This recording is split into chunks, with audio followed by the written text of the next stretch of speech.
Calcutta high court का बड़ा ऐलान, सांप्रदायिकता पर बयान अब पड़ेगा महंगा। हुमायूं कबीर जैसे नेताओं को चेतावनी, सुधर जाओ टीएमसी के नेता। नमस्कार, आप देख रहे हैं कैपिटल टीवी उत्तर प्रदेश की स्पेशल स्टोरी और मैं हूं आपके साथ रोहित कुमार। चुनावों का दौर है, बयानबाजियां जोरों पर हैं। कौन कब क्या बोल जाए कुछ पता नहीं। कोई जातिगत टिप्पणियां कर रहा है तो कोई धर्म को अपना हथियार बना रहा है। लेकिन राहत की बात यह है कि हमारे देश की न्यायपालिका जगी हुई है और इस तरह के बयानबाजियों को लेकर की गई शिकायत पर लगातार कड़े तेवर दिखा रही है। हाल ही के दिनों में चुनाव के मद्देनजर बंगाल में कई झड़पें देखने को मिली, जहां टीएमसी और बीजेपी की कार्यकर्ता आमने सामने दिखे।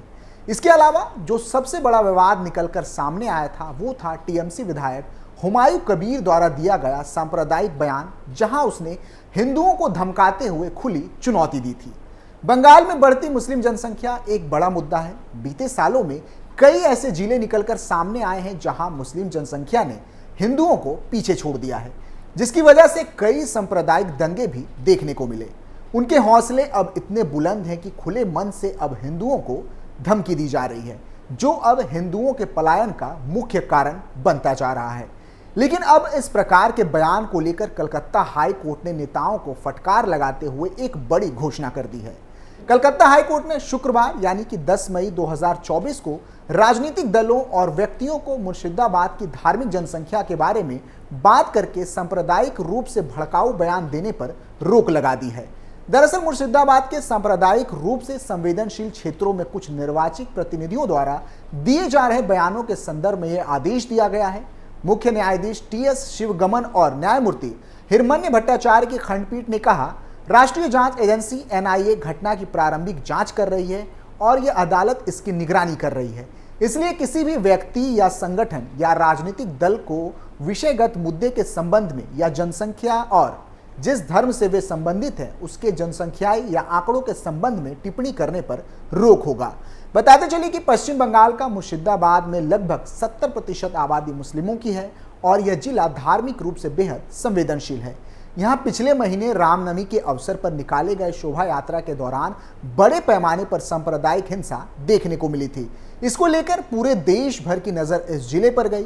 दरअसल कलकत्ता उच्च न्यायालय 2 याचिकाओं पर सुनवाई कर रही थी, एक विश्व हिंदू परिषद की और दूसरी मुस्लिम राष्ट्रीय मंच की।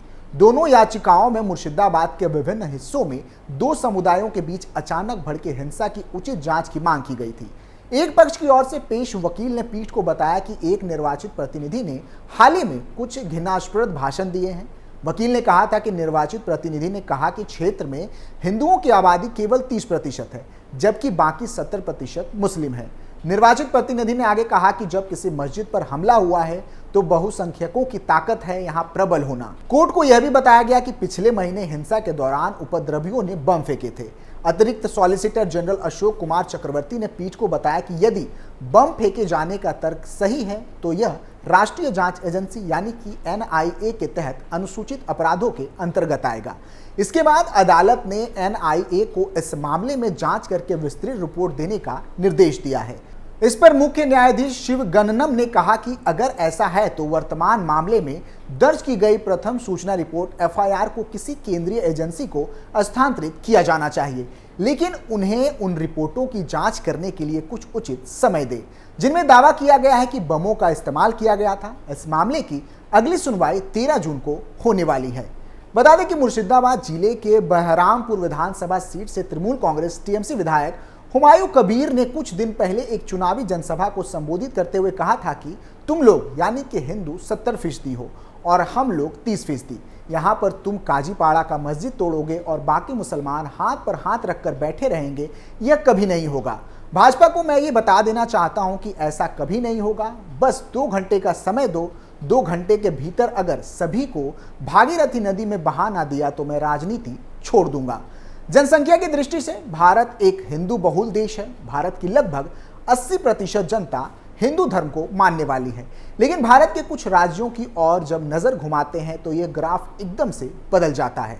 भारत का पश्चिम बंगाल भी उन्हीं राज्यों में से है जहां की जनसंख्या डेमोग्राफी इतनी तेजी से बदली है जैसे पूरे बंगाल की हावो हवा ही बदल गया हो। बंगाल में मौजूदा सरकार ममता बनर्जी यानी कि टीएमसी पार्टी की है, जो शुरुआत से ही मुस्लिम परस्त नजर आती है और इसका असर भी बंगाल में साफ तौर पर देखने को मिल रहा है।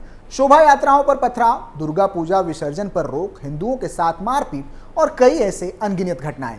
मुर्शिदाबाद जिला मुस्लिम बहुल है। यहाँ की कुल जनसंख्या में लगभग 75% मुस्लिम आबादी है।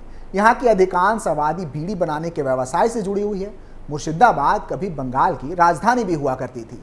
यहाँ का हजारी द्वार महल इसके गौरवशाली अतीत का आईना है। फिर भी अधिकांश लोग गरीबी में जीने को मजबूर हैं। हुमायूं कबीर के इस बयान के बाद बीजेपी हमलावर नजर आई। बीजेपी आईटी सेल के प्रमुख अमित मालवीय ने बंगाल सरकार पर जमकर हमला बोला था। शक्तिपुर में बूथ कार्यकर्ता सम्मेलन में कबीर की टिप्पणी पर उन्होंने सोशल मीडिया साइट एक्स पर लिखा, मुर्शिदाबाद में हिंदू अल्पसंख्यक हैं, सिर्फ 28%। अब यह उनके साथ किया जा रहा है। कल्पना कीजिए अगर हिंदू बंगाल के बाकी हिस्सों में अल्पसंख्यक हो जाए तो क्या होगा। उन्होंने आगे कहा कि पश्चिम बंगाल में तुष्टीकरण की राजनीति नए निचले स्तर तक पहुंच गई है। ममता बनर्जी को इसके लिए धन्यवाद देता हूं। बंगाल में हिंदू अब दोयम दर्जे के नागरिकों से भी बदतर है। क्या वह इस विधायक को पार्टी से बाहर निकालने की हिम्मत करेंगी? क्या वे बुद्धिजीवी जो नियमित रूप से हिंदुओं के खिलाफ जहर फैलाते हैं एक शब्द भी बोलने का साहस कर पाएंगे? बता दें कि ये कोई पहली बार नहीं है जब किसी टीएमसी नेता ने हिंदू भावनाओं को आहत किया है। महुआ मोइत्रा भी दे चुकी है विवादित बयान। मोइत्रा ने अपनी टिप्पणी में कहा था कि मुझे एक व्यक्ति के रूप में देवी काली को मांस खाने और शराब स्वीकार करने वाली देवी के रूप में कल्पना करने का पूरा अधिकार है, क्योंकि प्रत्येक व्यक्ति को अपने तरीके से भगवान और देवी की पूजा करने का अधिकार होता है। इस विवाद की नींव तब पड़ती है जब टीएमसी सांसद से एक फिल्म के पोस्टर को लेकर उनकी प्रतिक्रिया मांगी गई थी, जिसमें देवी काली की पोशाक पहने एक महिला को सिगरेट पीते हुए और गौरव ध्वज पकड़े हुए दिखाया गया था। महुआ कहती हैं कि मेरे लिए देवी काली मांस खाने वाली हैं और शराब स्वीकार करने वाली देवी हैं, और यदि आप तारापीठ जाते हैं तो आप साधुओं को धूम्रपान करते हुए देखेंगे। काली की लोग इसी तरह पूजा करते हैं। मुझे हिंदू धर्म के भीतर एक काली उपासक होने के नाते काली की उस रूप से कल्पना करने का अधिकार है। यह मेरी स्वतंत्रता है। हालांकि इन सफाइयों का कोई खास असर देखने को नहीं मिला और खुद टीएमसी पार्टी ने ही इनसे किनारा कर लिया था। इतना ही नहीं, साल 2021 में टीएमसी नेता कल्याण बनर्जी के बयान ने तो खूब बवाल मचाया था। उन्होंने कहा था कि बीजेपी के लोग जय श्री राम का नारा लगा रहे हैं और रेप कर रहे हैं। उन्होंने कहा था कि रेप के आरोपी पंडितों के खिलाफ बीजेपी के लोग काले झंडे लेकर प्रदर्शन क्यों नहीं करते। ऐसा इसलिए है क्योंकि ये पंडित इन लोगों की पार्टी के ही होते हैं। ये लोग भगवा ओढ़े जय श्री राम का नारा लगाते हैं और रेप, गुंडागर्दी जैसी घटनाओं को अंजाम देते हैं। इतना ही नहीं, कल्याण बनर्जी ने कांग्रेस नेता अधीर रंजन चौधरी पर भी निशाना साधा था। कल्याण बनर्जी ने कहा था कि बंगाल में बीजेपी के सबसे बड़े एजेंट अधीर रंजन चौधरी हैं। इसके अलावा अर्जुन सिंह पर भी निशाना साधा गया। बनर्जी ने कहा कि अर्जुन सिंह सुपारी किलर हैं, वह बाहुबली और गुंडा होने के चलते मशहूर हैं। बता दें कि ये कोई पहली बार नहीं था जब कल्याण बनर्जी ने ऐसा विवादित बयान दिया था। पहले भी उन्होंने देवी सीता पर आपत्तिजनक टिप्पणी की थी, जिसके चलते कई संगठनों ने उनके खिलाफ केस दर्ज करवाया था। दरअसल एक वायरल वीडियो में कल्याण बनर्जी ये कहते हुए पाए गए थे कि सीता ने भगवान राम से कहा कि अच्छा हुआ मेरा हरण रावण द्वारा किया गया था, ना कि उसके चेलों द्वारा, नहीं तो मेरा हश्र भी हाथरस जैसा होता।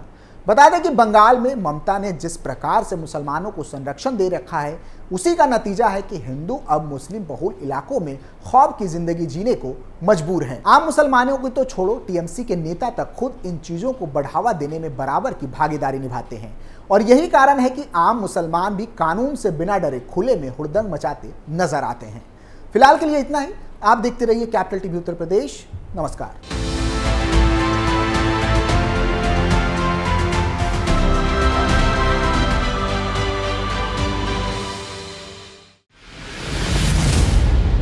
मैं राजनीति करता नहीं, पर राजनीति को बहुत गहरे तक समझता हूं। मैं लोगों के बीच रहता हूं, लोगों के मन को अच्छे से जानता हूं।